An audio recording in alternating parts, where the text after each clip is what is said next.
खनन माफिया हैं वो इंटर स्टेट बाउंड्री, जो दोनों राज्य की बाउंड्री है, उसका फ़ायदा उठा के इसको अंजाम देते हैं। इसमें कार्रवाई करते हुए न केवल जो रास्ते हैं उसमें ट्रेंचेज खुदवाई है और साथ ही सरपंच को भी हमने सस्पेंड किया और हमारे रास्तों का नुकसान हो, आम जन को पोल्यूशन से जो वहाँ पे बीमारियाँ फैलती है या बाकी जो चीज़ें फैलती है, उसके लिए भी ये सारे लोग दोषी हैं, जिस पे कार्रवाई अब तक जो की है वो कार्रवाई है और आगे भी कार्रवाई सुनिश्चित की जाएगी।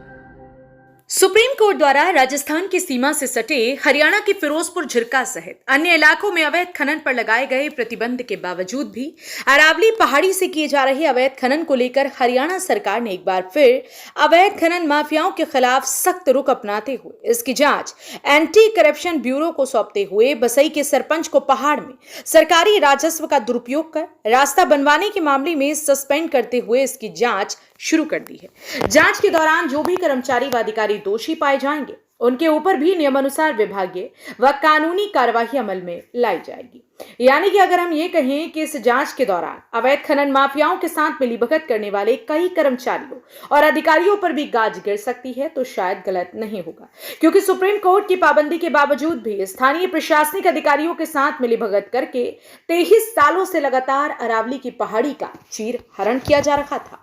जो खनन माफिया हैं वो इंटर स्टेट बाउंड्री, जो दोनों राज्य की बाउंड्री है, उसका फ़ायदा उठा के इसको अंजाम देते हैं। इसमें कार्रवाई करते हुए न केवल जो रास्ते हैं उसमें ट्रेंचेज खुदवाई है और साथ ही सरपंच को भी हमने सस्पेंड किया और इसके अलावा सरकार ने उसमें प्रोएक्टिव एक्शन लेते हुए एंटी करप्शन ब्यूरो को उसकी जांच सौंपने का निर्णय लिया है। और एंटी करप्शन ब्यूरो डिटेल में जिन्होंने रास्ता, क्यों वो रास्ता रेवेन्यू के रिकॉर्ड में किस प्रक्रिया से आया,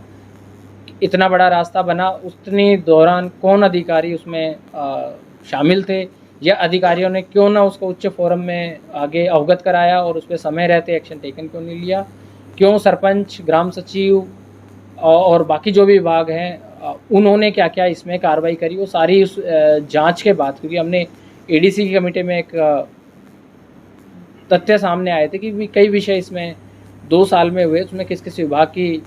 चीज़ें रही, उसके बेसिस पे ये शुरू की कार्रवाई है। पर इसको सरकार ने और गंभीरता से लेते हुए जो ब्यूरो को जांच दी है उसमें और तथ्य जो आएंगे उसके हिसाब से सरकार या जिला प्रशासन के स्तर पर जो कार्रवाई है वो करनी रहेगी। साथ ही इसमें चूँकि पहले हरसैक ने भी एक सैटेलाइट सर्वे करके सरकार को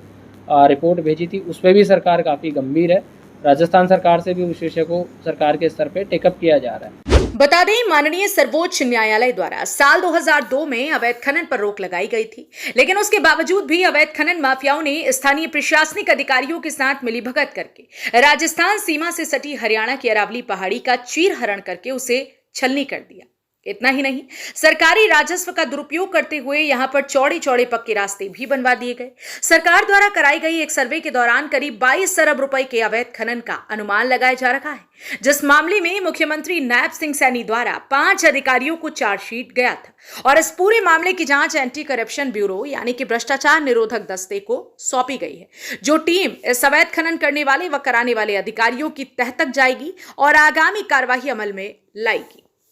तो ये जितने भी खनन माफिया है उनको बिल्कुल स्ट्रिक्ट चेतावनी है कि इसको सरकार की जीरो टॉलरेंस है, चाहे पर्यावरण का नुकसान हो, चाहे हमारे रास्तों का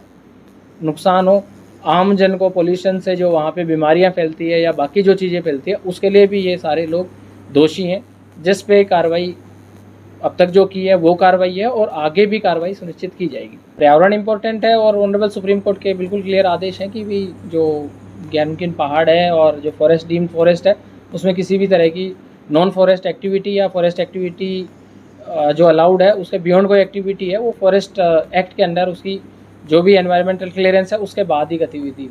मामला उच्चतम न्यायालय में भी और सरकार ने ऑलरेडी इस विषय पे गंभीरता दिखाते हुए इस पे आगे जांच एक होगी। गौरतलब है कि अवैध खनन माफियाओं ने पाबंदी के बावजूद भी फिरोजपुर झिरका के उपमंडल के गांव बसई में नाहरी का, चित्तौड़ा, बाघोला व महू की अरावली पहाड़ी में अवैध खनन किया गया था। इसके अलावा अकेले रवा गांव की पहाड़ी से 41,50,250 मीट्रिक टन पत्थर चोरी किया गया था, जिसकी कीमत करीब 22 अरब रुपए आकी गई थी। इसकी जांच रिपोर्ट 27 जनवरी साल 2023 को एसडीएम द्वारा डीसी को भेजी गई थी, जिस रिपोर्ट पर डीसी द्वारा कोई आगामी कार्यवाही अमल में नहीं लाई गई, जिससे खनन माफियाओं के साथ डीसी की मिलीभगत भी उजागर होने की बुआ रही है। ऐसे में प्रश्न यह भी उठता है कि जब जिला प्रशासन द्वारा जिले में टास्क फोर्स खनन वन विभाग के साथ स्टेट एनफोर्समेंट ब्यूरो का थाना स्थापित किया गया है, तो फिर अरावली में अवैध खनन पर पाबंदी क्यों नहीं लग पाई और इन विभागों के अधिकारी क्या करते रहे। हालांकि फिलहाल जिला प्रशासन द्वारा पत्थर चोरी करने वाले रास्तों को जेसीबी मशीन की मदद से खुदवाकर बंद करवा दिया गया है